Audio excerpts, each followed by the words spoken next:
Yo, yo, yo, breadheads, it's Ty and Eric coming to you live from Como Lake. That's right.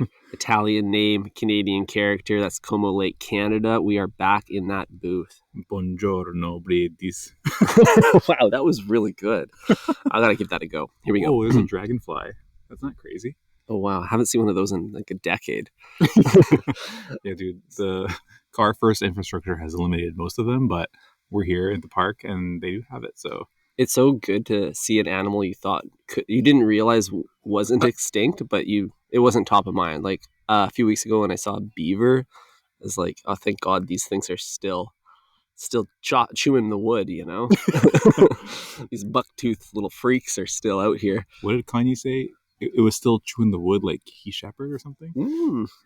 Unfamiliar with this line, but I do want a chance to say the same line as you. So here I go. Buongiorno, breadies. That's I'll right. just give it my take. Breadheads, sound off in the comments who did it better. First off, Ty, we should address the beaver in the room here. And I just want to say that we had to take the last week off. That's right. I think Pride Month was just getting to us both, and so we had to take the last week of Pride Month off. No pod for anyone, unfortunately. Pod. Yeah. Pay our respects. I don't know. It was just a little overwhelming for me personally. Yeah. And Think Fresh had to take the hard stance and not make a rainbow profile pic. I just feel like there's a lot of zesty stuff on this podcast already. Yeah. We didn't want to overdo it, you know? That's true. We don't want to be seen as doing too much. Because at a certain point it becomes performative. And I just want to make it clear there's nothing performative about this podcast. This is a lived experience. That's right. Yeah, I guess so. But the real reason was I was detained for punching Rick Ross in the face on this past weekend. So yeah, unfortunately I'm facing charges now, Ty. That's believe it or not, is the first offense. So I did see the video of Rick Ross getting schmacked in the dome. It's very exciting because this is the first time the Kendrick-Drake beef has made its way to our hometown of Vancouver, Canada.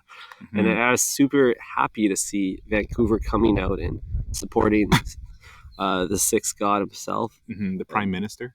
Yeah. And and you're right, Eric. The guy that bopped Ross, he did have this kind of like skinhead neo-Nazi kind of look about him. That's kind of your aura these days, respectfully. Purely aesthetically, yes. But yeah, I was surprised to see that a white Ute was the one to duff out the boss himself. Dude, bro got smoked. When I watched the video, it's like that guy got a hit straight in his veneers, you know? Yeah, dude. Yeah, who's the boss now, Rick? You're fired. Nah, dude. Dude, that was wild though. So like, why do you think that Rick Ross thought it was... Okay, so, sorry, backpedal a little bit. We're going back to what bread here. So Rick Ross played Not Like Us, Kendrick's diss track, which I think is overrated, at the Vancouver Concert Ignite Festival. That's what this weekend. Yeah, Rick Ross was headlining a music festival here in the city. Interesting. He drops a Kendrick song, a known Drake diss track on Canadian soil. Can't believe, dude. This is beyond turf war. If this is true, he's dropping bombs in our country. Dude, yeah, that's an act of war, unfortunately. Unfortunately. For him. Yeah, I guess if you think back to his entire kind of involvement in this whole rap beef, I would say that he is primarily looking for engagement. Oh, he's optimizing for clicks for sure, dude. You know what I mean? Like, he's not necessarily looking to prove himself in any way. I think he's just like riding this wave of engagement farming, basically. And that's what he did with his song when he was like making fun of Drake for being a white boy. He basically didn't need to be involved, but he chose to be. And I think he wanted to create a viral moment by having that song being played in Canada and then having everyone go crazy to it because it is like hot on the streets, you know what I mean? But he miscalculated. Dude. The OVO goons are countrywide, Yeah, nationwide country boys. Drake's got he's got listeners in every area code, just waiting for this thing to go off so they can shut it down, which Absolutely. is true power. He's the Putin of Canada. Mm-hmm. But I agree with your thoughts on Rick Ross just injecting himself specific. Like, he's really asserting Jester's privilege here. The man's just causing a scene to keep his name relevant. Yeah. Like, honestly, the dude should give a masterclass in SEO. The way that he puts his name on that private jet, the way that he I don't know, his the biggest house in America. Isn't he own the biggest house in America? Which sounds like, I don't think it's that nice. I think it's a McMansion, but still, you can't argue with a statistic. Oh, I think it is where he hosts his car show, right? The car show, yeah. So he has maybe the biggest property or something. Mm-hmm. But didn't Drake post it on Instagram or something and was like, "Hey, look at your fucking dollar store mansion. It's like a quarter of the size of mine." It's only quarter the size square footage. Damn. The lot itself. I don't know if this is one of his homes Mm-hmm. or the primary residence in the eyes of the law, eyes of the tax man. But it looked like it was right up against another house, which is not a good look for Rick Ross, the boss. Dude, you need a little bit of distance there to keep the peeping eyes of the paparazzi away. But you know what? I don't think Ross is getting popped these days, unless it's by a white dude. Yeah, I guess not. Yeah, he's getting popped in the chin. Yeah. Wow. So you would expect more from somebody with a sandwich named after him, right? Whoa. Wait. Is there a sandwich named after the boss? The boss. Of course. It's a signature sub. Signature sub, bro. Come on. Dude, I was actually about to make a different type of Subway reference here. Yeah. I was thinking about how when you go for more square footage, you have to reduce quality. So I'm thinking how is Rick Ross saving money in his giant mansion? Is he he's skimp on the ceramic for the toilets and he goes for plastic?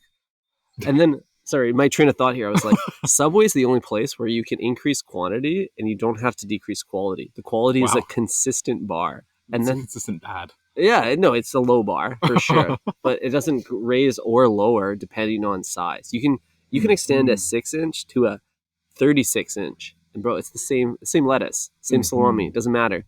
Yeah, that's true. If anything, the bread might get worse because can you make a loaf that good?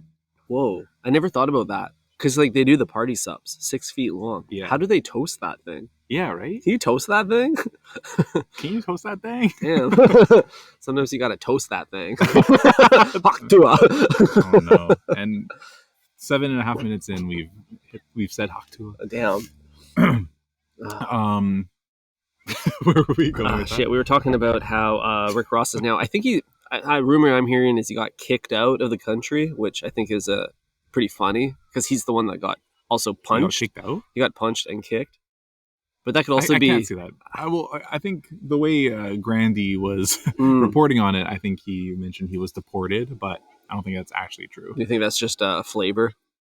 A flavorful word choice for someone leaving through just a regular border process? I guess so. Yeah, because he got popped, but he didn't really retaliate. Mm-hmm. And even his security got knocked out. Did you see that? They're beating the shit up. Oh yeah, I saw there was an unconscious dude on the sidewalk just outside BC Place. That was one of his DJs or something. Oh damn! But the security was getting pummeled by 6 or 7 OVO goons, which is actually so fucking funny. Dude, it's so weird. But he's getting fired for sure. Oh my god. Oh man. I was wondering why that happened at Harbor Center of all places in Vancouver. Bro can't even sell it at an actual venue. Mm-hmm. But I guess it's part of a festival. I've never heard of this festival. What is this thing? I've never really heard of it either. The fact that it didn't even I didn't even get a sponsored post suggesting that I should go just tells you how out of touch it is with the interests of the Vancouver urbanite. That's true. It's all Surrey folk, most likely. Likely. So then Harbor Center does make sense. Mm-hmm. It's where they like to hang out. Yeah. One thing I learned recently was the man bun bro, which by the way is doing a lot for the man bun community. Mm-hmm. He's single-handedly lifting them all up. Mm-hmm. But he is actually a part of Hell's Angels. Whoa! So the guy that landed the punch on Rick Ross was a British Columbia Hell's Angel. Yeah, is that insane? That is insane. It's kind of crazy. Dude, Hell's Angels haven't done anything interesting in like 3 decades, so this is big for the Angels. Yeah, they've just been cooking in the underground, planning their moves carefully. This is Yeah. their big reveal. Yeah. I mean, it's kind of cool that not only was he the one to punch Rick Ross in the face, but he was actually front row at the concert. No kidding. Like, I guess you have access to the big boss himself. Mm-hmm. The craziest part about this is this is the closest Drake has to actual gang affiliation. Yeah, he's got real mob ties. He's got real mob ties here, dude. Damn.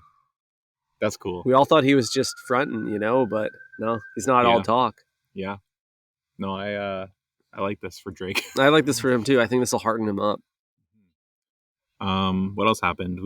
There was a crazy debate going on in the news. Oh yeah, dude. What's up with America these days? That's insane, that debate. What's more entertaining? So like Rick Ross getting punched in the face or having 2 senior citizens go at it on live TV? Okay. I'm gonna ask you a question about the debate. Okay, so my question is, Are you acting? If what I guess what I'm trying to the idea. what I'm trying to what say a bunch is, of malarkey, Ty. Which one? Who are we in the debate? What? Who are we? Ty and Eric. Nah, dude, that was my Sleepy Joe impression, but that was my Nardwuar impression. Oh shit! What? If I were to answer your question earnestly, I think we're both Trump. Damn, 2 Trumps on the same podcast. You Breadheads don't know how lucky you are. Damn, bro. Can't believe this. Yeah. What a crazy dude. Like, the entire time I'm watching, I'm just looking at like Biden listen to the answers that Trump is giving, and he's got the same facial expression as my sandwich artist when I like ask them something that's off script. For sure, dude. Like, if I say kind of more olives, they look at me like they've just shit their diaper. But at the same time, like every time Trump spoke, it was like when I asked my sandwich artist something about their personal life, and then it just like it goes straight through their ears. They're like, what? Yeah, they're just like, I'm just gonna say whatever I need to say to get out of the situation, and I'm gonna say with conviction. Absolutely. So what I think I took away from this entire thing, Eric, was that the bar for communication skills is significantly lower for a presidential candidate, meaning that I think a sandwich artist stands a chance here. Like, we need to unite America. Cheese and toasted. There we go. That's both. It's not cheese or toasted. It's both. Okay? You can have them both. Have you seen the movie Civil War? Is that an Avengers film? I think there was one called Civil War, but no, this is a recent A24 film where America I've heard of it. Yeah, is divided into 2 groups, and there's a moment where, like, the protagonists run into this like guerrilla, like soldiers, and then they're like, "It's like, oh yo, don't kill us. We're American. Don't worry about it." And they're like, what kind of American are you? Oh. Right? It was like real spicy. American moment. cheddar, dude. And I was gonna say, like, it's as divisive as wet bread. It really is. You know what I mean? You're either Herb's camp or other. Dude, and those flatbread freaks can get out of this country, am I right? Go back to Europe. Go back to where you came from, you fucking losers. Damn, that ain't a sandwich, that's open face. Yeah, it is kind of like that. What type of American? Wow. Damn. But that's kind of cool at the same time, because we do live in a like if you think about society, culture right now, it's all about the micro trend, and how that is forming these tribes. And maybe the problem here is that the concept of America is just too encompassing to be all people. And maybe we should just break them into the individual states, let them do their thing. No, like Europe is, like the EU isn't dominate every country's unique like culture. It's present, but like France still gets to be a country despite everyone's like complaints about that. Yeah, no, you got a great point. So I don't know, maybe just like, should Florida and Seattle be the same country? Whoa, 2 opposite ends. Literally. I don't think so. I don't think Seattle should be a country. or part of any country. No, I think like I think it should if be ISIS deleted. is listening, that's start bombing there. Well, it's too close to home for fair me. enough. But, Yeah. um, No, I'm a big fan of the Washington State. That was all jokes. yeah, you like to go camp out there, don't you? Yeah, there's some really rustic nature and some beautiful coastlines that I think America's done an excellent job preserving. Shout out to the national parks team. I'm sure they're bootstrapped, but they're quite literally, I'm sure, because it's muddy out there. Yeah. Speaking of America, we just had Canada Day, Facts. and for Canada Day, you were out in America. I've spent remarkably few Canada days in our country. I've noticed that about you. You like to travel every long weekend, and tell me about that. What made you visit the pride capital of the world? The pride capital. By that, he means San Francisco, California, where I've been posted up for the last week, which is indeed why we missed the last previous 2 episodes. My apologies, breadheads, but I had a lot to do there. I had to attend a conference for digital creators, you could say, a digital creator conference. It already sounds like a scam. And this is not podcasting, so it's something much more sinister. Graphic design. Dude, the group we make fun of most outside of the Jewish community. Yeah, tell me more about that. What kind of food did you stuff down that throat of yours? Oh man, I had quite a few interesting meals. I during the days I was conscripted to visit the conference. It was kind of like Firefest, where there was no food for anybody to eat, despite promises of food. I simply had to scavenge for whatever I could find. So, on the first day, I ate. All I ate was a side salad and a cup of M&Ms. From the vending machine? Yeah, from the vending machine, bro. Because I couldn't get out. I couldn't find food. The lines were too long. So did they promise a catered lunch? Catered lunch, catered coffee, everything. I did find a cup of the house brown at about 2 or 3 p.m. in the afternoon. By that point, I was a zombie. So the cup of Joe made you a sleepy Joe? Dude, if they just gave Joe Biden the amount of caffeine I'm consuming on the daily, he'd kill it. Or it'd kill him. Yeah. But honestly, the conference food is not what was interesting about my dining excursions out. Where did I go? I actually went to a restaurant called Joe's. Joe's Italian on Columbus Street, a mainstay of the neighborhood. That's their kind of like Little Italy. Columbus Street sounds familiar. That's lots of cool stuff there, right? I really that's my favorite place to get brunch and just chill out. It's North Beach yeah, neighborhood. So Joe's is right on the park. And it's kind of place you go to celebrate your grandpa's 80th birthday with the whole family. Yeah. The interior is somewhere between Craig's and Old Spaghetti Factory. Oh, wow. Yeah, I know. Craig's already looks like Old Spaghetti Factory. It's just missing the trolley.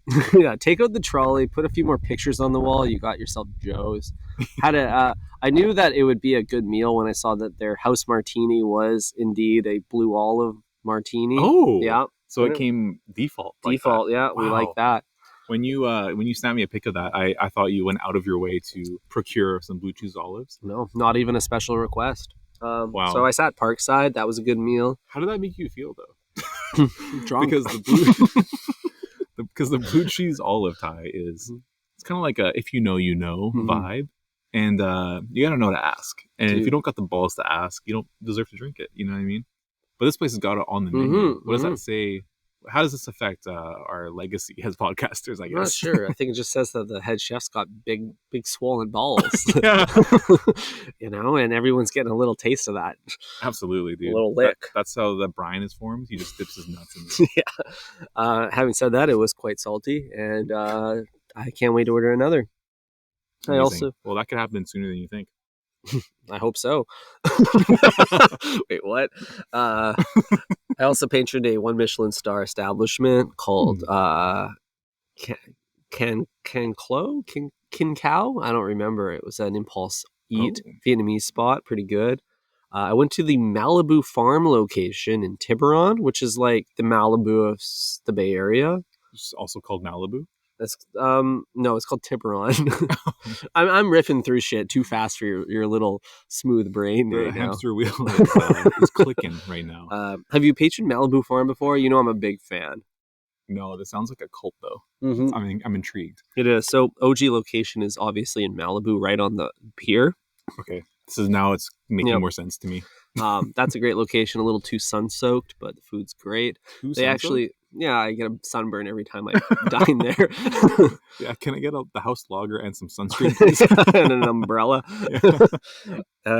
They have an actual farm that they procure the meats and vegetables from for the food service. Very Noma. Yeah, a little cookbook too that they've been able to circulate as it's made its way onto my bookshelf. Oh, maybe that's where I saw it on your little bookshelf. On my little bookshelf. That does sound familiar, actually. Yeah, the cookbook's got some hits in it. Most notably, broccolomole, which is guacamole, but sub the avo for broccoli.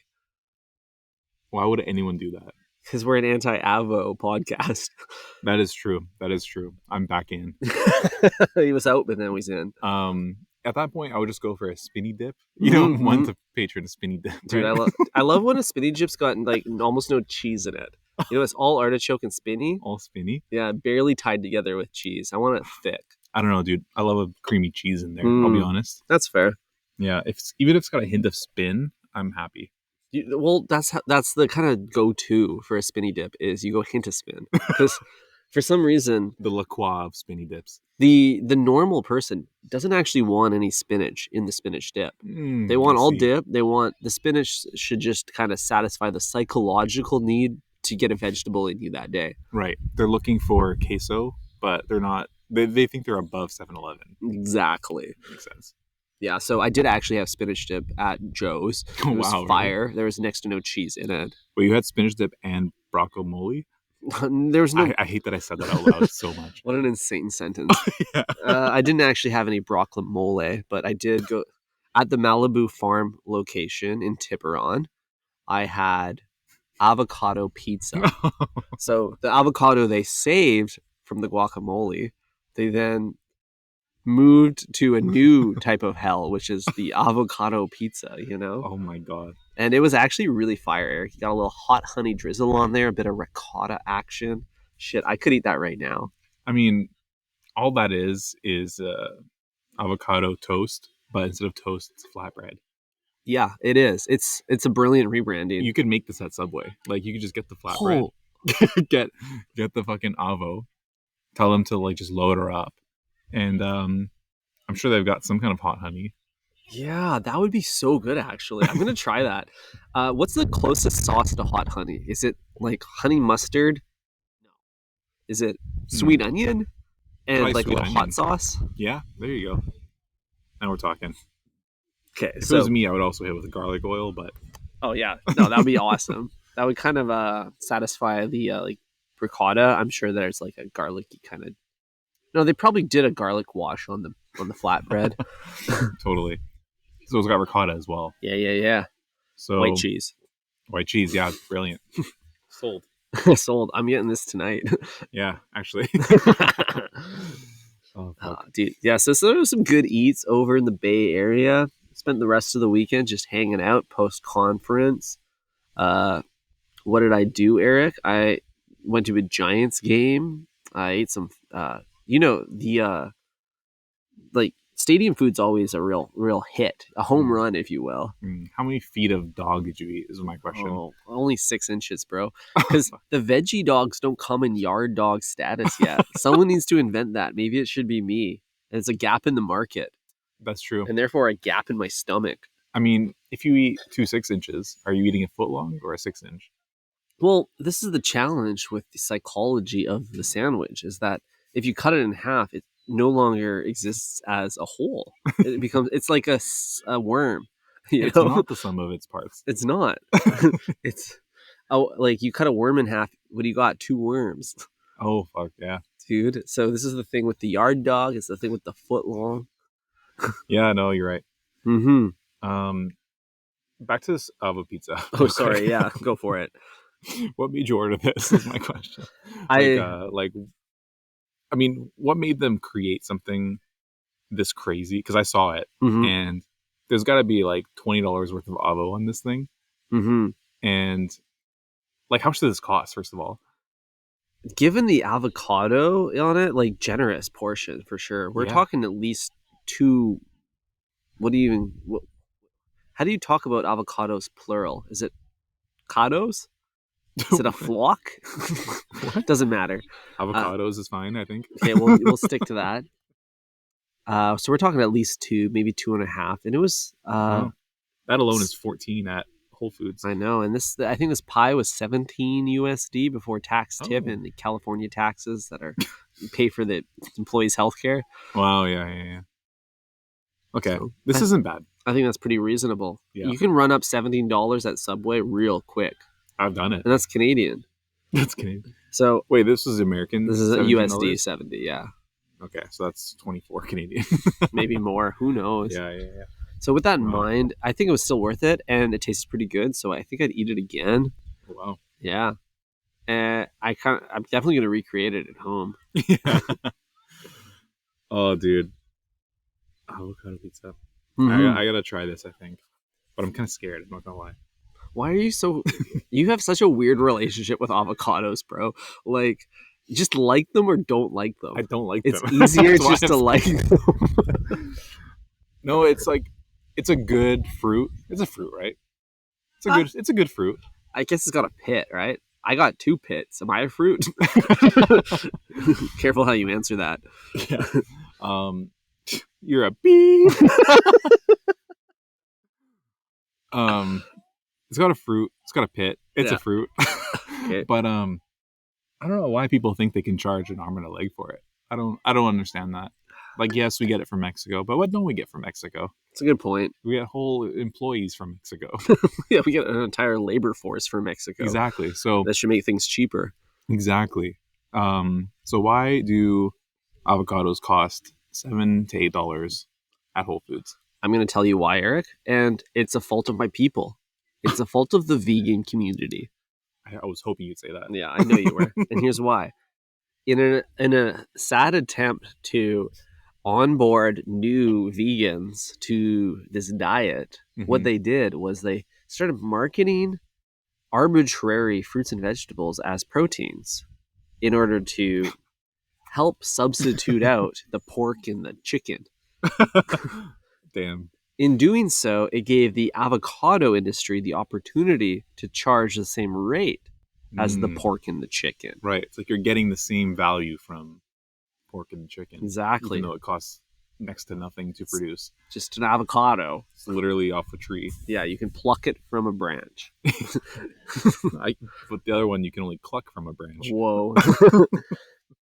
So we can only once again, another thing to blame vegetarians for. Yet another. Is the surcharge that we are all paying at Subway for an avocado. When I think of avocados, Ty, I think of obviously the avocado upcharge at Subway, but also maybe more prominently, I think of the avocado toast I had at the Beverly Hills Hotel, which was $30 USD, and it's exactly as the size you'd expect it to be.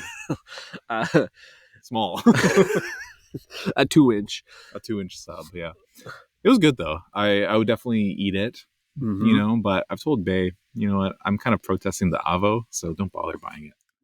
You know what, though, Eric? This is not a fault of the avocado. This is I'm not blaming it. Fair enough. This is not a fault. This is entirely the fault of the Beverly Hills Hotel. Yes. The Polo Lounge did you bad this time. That's true. And I think it's actually the problem of the toast. Because if the toast had larger surface area, they'd have to spread that avocado more. You'd get either psychologically or actually more substance. Yeah, potentially. So blame this one on the baker. Blame the baker, will ya? Yeah. And that's why the footlong seems such a good deal. It's because there's just so much surface area to cover in meat and cheese and veggies. Yeah, you have to cover it. If you leave it like an inch uncovered, your patron's gonna complain. Imagine if they left just like a few inches blank. They're like, sorry, we forgot that corner. Oh no, there's a dead spot. Yeah, can't have it. I'm mad Yikes. when my phone loses service. I'm mad when there's a gap in anything, let alone my sandwich. Let's go back to the veggie dogs. Oh shit. Okay. How did that go down for you? It's so good, dude. Giants make a good veggie dog. Oh shit. Yeah, I was They laughing. got that Coach up. back there? They got head chef working the veggie grill. And the hell is that sound? The I don't know if that's picking up on mic, likely not, but Yeah, we're good. yeah, it's okay. We're recording in an active military zone. So, dude, I'm so tired of going to stadiums and eating the Yves dog. Oh, We've yes, all had I'm it by familiar. accident. This was not that. This was a house dog. Mm-hmm. I don't know how they made it so good, but it had a nice crunch, good glaze, hot, savory. They're not asking for much here, bro. I just want a hot. I want a hot and I want a dog.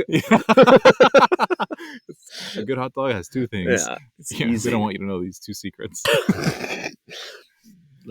Yeah, Dude, so, I had a hot dog this weekend as well. In case no you're way. wondering. All right, so you were camping this weekend.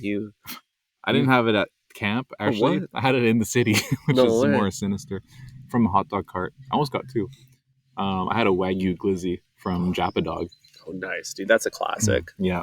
Yeah. And as I was eating my hot dog, my Japa Dog, actually, I should say, somebody ordered 6 of them for their actual dog. They ordered 6 hot dogs for their Canine to consume. Yeah, but no No bun, way. no sauce, just straight dog. A real raw dog. A real straight dog in that thing. Wow. Yeah, dude. And he was chucking them in the air, and this Rottweiler was just catching them midair. What? And I was like eating this thing, watching. I was like, wow, we are the same for all the dogs. Am I right? This is insane. Wait, was there bun? Was there bun? No bun, just wiener. Literally just weenie. Straight from Straight from grill to mouth. Exactly. Yeah. 6. Yeah, like a whole to-go box of them. A half dozen. If each glizzy was 6 inches, how many inches is that? That's 36 3 feet of hot dog going down this canine's throat. A real throat goat right there. Yeah, dude. If you can't do the 999 challenge at Nat Bailey Stadium, this dog can. You know? Wow, dude. They're truly built different. Yeah, so. 9 dogs, 9 innings, 9 bowls of water. Shit. Joey Chestnut. Look out. Yeah, dude. Those Rottweilers coming for you. Absolutely. So, how are Japa Dog dressing up the Wagyu these days? I think some fried onions, some seaweed, some unagi sauce, I believe. I love the unagi sauce. And some mayo. Beautiful. Classic combination of dressings. And yeah, that place rocks. I love Japa Dog. Yeah, dude, me too. I feel like it's good bang for your buck, and it's an experience you can't recreate at home very easily. Yeah, dude. Biking to a standalone cart, is not something I can do in my living room. No. And I think part of the hunting and gathering of the dog is what makes it so special. Hell yeah, dude. Speaking of hunting and gathering, I did actually go camping this weekend as well. Yeah. And I gotta say, it was pretty successful. I brought my Bialetti up the mountain, strapped it to my bag. That's your one personal object? Yeah, exactly. I was able to stow it in the seat in front of me. Beautiful. I actually got some compliments going down from people who recognized the Italian design marvel that was on my pack. And they said nice. And yeah, I have to admit, it was really nice having good coffee up there. Brought up some steaks as well. Cooked up some steaks. Damn, this guy's living life. Yeah. We needed a side, and so I brought 2 cans of British beans. Now we're talking. Now we're fucking talking, right? Dude, yeah. That was so good. The way you led into this was like, this isn't how normal people can. Normal people have like those like freeze dried risotto. Fuck that. Yeah. No, dude, we're having real food. More wagyu. Yeah, kebabs and steaks and British beans. Mm-hmm. That was their dinner. It was really nice. That's an awesome dinner, dude. Yeah. I'm really impressed. And some Fireball, obviously. Of course, keeps you warm on a cold camping night. I'm assuming you're at an elevation that only airplanes go to. Yeah, exactly. I asked around, and no wildlife has been seen in the area for quite some time. It's a treacherous environment. Yeah, no kidding. Well, while you were at a high elevation and also raw dogging this weekend, I was also raw dogging at a high elevation. Hell yeah. Because my flight home from San Francisco, I attempted the male raw dog challenge. 2.5 hours, no screen, no headphones, nothing. Nice. Yeah, dude. It awakened this curiosity in me I didn't know I had. It was my autism was just focused on every detail of the aircraft, every experience I was having. And I think I learned something about myself, which is that I don't need this screen to be happy. That's right. And you probably felt that while camping as well. Yeah, I mean, I don't know. There's something about like just eliminating the option makes you like just divert your autism to something else. You know what I mean? Like when it's there and you allow yourself to use it, you end up using it way more than you need. I did enjoy going on my phone for like 3 hours when I got back. That was nice. Oh yeah, we can't do it forever. No. Microdosing it. But I've been raw dogging my commute this whole week, and I gotta say I've been showing up to work refreshed, ready to talk to people, because before when I'm just like, I don't know, deep in the Andrew Tate podcast, I'm not able to focus once I get to work, Yeah, learning things online makes you surprisingly socially inept. Yeah. Being chronically online has side effects. Who knew? Yeah. Dude. But like being chronically offline has its side effects too. I found I got so engaged in trying to reverse engineer my airplane table, the little table that I'd eat off of. So many hinges. There's so many hinges. So I was just like that Drake track, moving it up and down. I was driving Bae crazy. She could not focus on whatever Netflix drama she was watching. Damn, so Bae didn't partake. I mean, this is obviously a male sport, but I'm just curious, what was her reaction? Did she try? She didn't try. Didn't know I was doing it. Caught on pretty quickly. Something was aloof. Bro, are you okay? Yeah. A few times she asked, "Hey, aren't you bored?" But quickly realized that I was trying to raw the flight. Oh, hell and then tried to shut it down. She's like, I've seen this on New York Times. Yeah, I don't need my man's doing this. Wow. But I'm proud of you, dude. I persevered. I got through it. I had to be more subtle with how I applied my ADHD to discovering how aircrafts function. Man, I think the most ideal version of this is a plane where they just give you a web browser on the screen and you're locked out of everything else. Maybe one of those like simple phones, you know what I mean? Ones where you can just like Google a question that pops in your head, because I know that's what happened to you, right? Like it happens to me when I'm just meditating, maybe I'm in the bath or something. I'll just like come up with a question I need to answer in the moment, like what does this sound my car's making? Stuff like that. Yeah, You know no, what I mean? totally. There's an aspect of like the human conscious, which is just prompting itself with questions, being unable to answer, and then moving on to the next one. But that stream of conscious could be an actual feedback loop if we just had Neuralink or some other means of instant gratification. Yeah. But all the beauty of human conscious is wasted on scroll holing, is what I've realized from this experience. That's my takeaway, Eric. So maybe the problem isn't having access to the phone or like the screen in front of you. Maybe it's more so like we don't need these toxic apps that are draining our brain power. You know what I mean? We just need to like, just give me one incognito tab and I'm ready to go. You know? Yeah, you are. I think that's the case, Eric. I think there's just too much content online. I think we just need to go back to like sharing text files via email to each other, and that's the only way we spread information.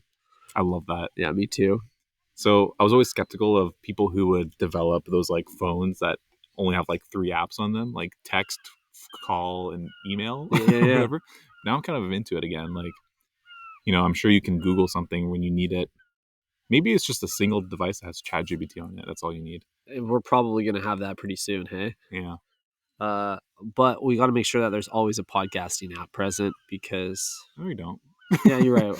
We just need our laptops and that's it. If the entire industry disappeared, I wouldn't be mad. It would be a small loss for us, but a net win for humanity. Yeah, no, I totally agree. It'd maybe even be a gift to us. A true gift. Okay, breadheads. Well, that's been episode 7,000. We are logging off. Job's done. Job's done here, folks. Ciao. Ciao.